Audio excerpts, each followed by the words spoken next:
All right, today we are going to unpack a really game-changing idea from one of the 20th century's most brilliant minds. We're talking about Kenneth Burke and his theory of symbolic action. So let's just dive right in. Okay, I know what you're thinking. This sounds like the setup to a really strange joke, right? You've got someone in a totally modern crisis and then a practitioner of some ancient ritual. What on earth could possibly connect these two things? Well, the answer is way more profound than you might think. That's right, rhetoric. And look, if your mind immediately jumps to politicians giving these grand speeches, get ready to have that definition completely blown apart.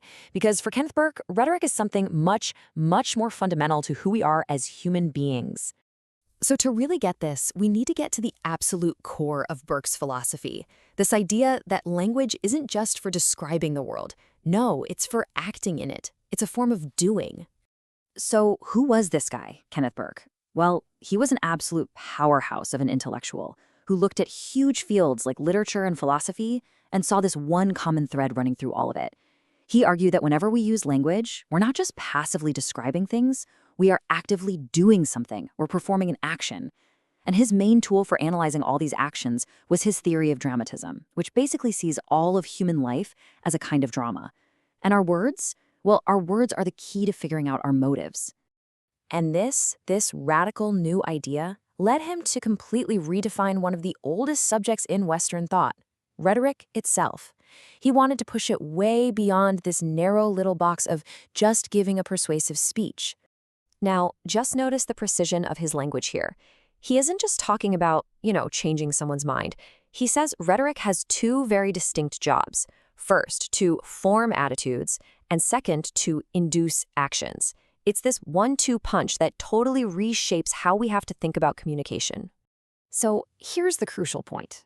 If rhetoric is all about shaping attitudes and prompting actions, then pretty much everything we say is rhetorical. Seriously, asking for the salt at dinner, telling a story to a friend, even just saying hello, it's all part of what Burke would call inducing cooperation in the people all around us. Now, I get it. This might all sound a little bit abstract, so let's make it super concrete with Burke's own brilliant example. Let's head back to that elevator we mentioned at the start. Just picture it. The lights flicker, the car just jerks to a halt between floors. You're completely alone, and you need help fast. What do? Well, you use language. You shout this. Now, on the surface, this is just a statement of fact, right? You are, in fact, stuck in an elevator. But Burke would say this statement is doing so much more than just describing your location. He actually has a term for it. He calls this a hortatory act. It's an explicit appeal that's designed to make something happen. But to really dig in and see how this symbolic action works, Burke gives us this master toolkit from his theory of dramatism. It's called the dramatic pentad. The pentad breaks down any action by looking at 5 key elements: the act, the scene, the agent, the agency, and the purpose. So for our elevator cry, the act is pretty simple. It's shouting for help. The scene is the broken down elevator. The agent is you, the trapped person. The purpose is, of course, to get rescued. And the agency, that's the means you use to achieve your purpose, is language itself. And what's so fascinating here is the tension between the agent and the agency. The person is physically powerless, totally stuck. So their only available tool, their only agency, is symbolic. They have to use words to overcome the physical limits of the scene. And that right there is the key insight. The pentad analysis shows us exactly how language bridges that gap. The cry for help, that's the symbolic act, is designed to change the listener's attitude about the scene, to create this urgent feeling that then motivates the physical action of a rescue. And this right here, perfectly validates Burke's claim that rhetoric is fundamentally rooted in this powerful interplay of symbols. Okay, so the theory works great for a cry for help, but Burke argues its scope is absolutely vast. It stretches from the most boring, mundane things we say all the way to the realm of magic and ritual. So let's go back and compare our elevator plea to the shaman's spell.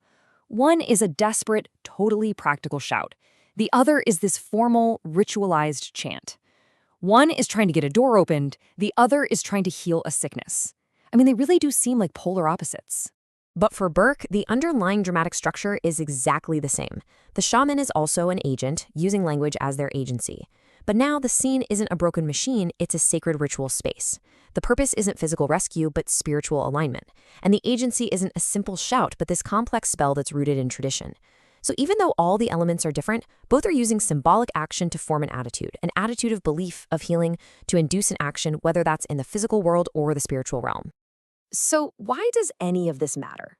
I mean, if rhetoric is literally everywhere, does the word even mean anything anymore? This is a really common critique of Burke's work. And you know what? He had a fantastic answer for it. Yeah, critics would say, look, if a shaman spell and a cry for help are both rhetoric, you've stretched the definition so far that it's just become useless. And, that's a fair question. Burke basically said, yes, that's exactly the point. He wasn't trying to make the term mean less. He was trying to track its function everywhere it popped up. His whole goal was to show that this persuasive, action-inducing function is a core part of what language is. And this brings us to the big takeaway concept, this idea of rhetoricality. It's the notion that persuasion isn't something we just switch on and off. It's a constant, pervasive part of all our communication. Our entire symbolic lives are just drenched in it. We are always, in some way, forming attitudes and inducing actions. So that leaves us with one final thought to chew on. If Burke is right, and every single time we speak or write, we are performing some kind of symbolic act, it forces us to ask a really powerful question. It's not just about what your words mean, but what are your words designed to do? What attitudes are you shaping, and what actions are you trying to set in motion, maybe even when you don't realize it? It's a completely new way of seeing the power that you and I wield every single day.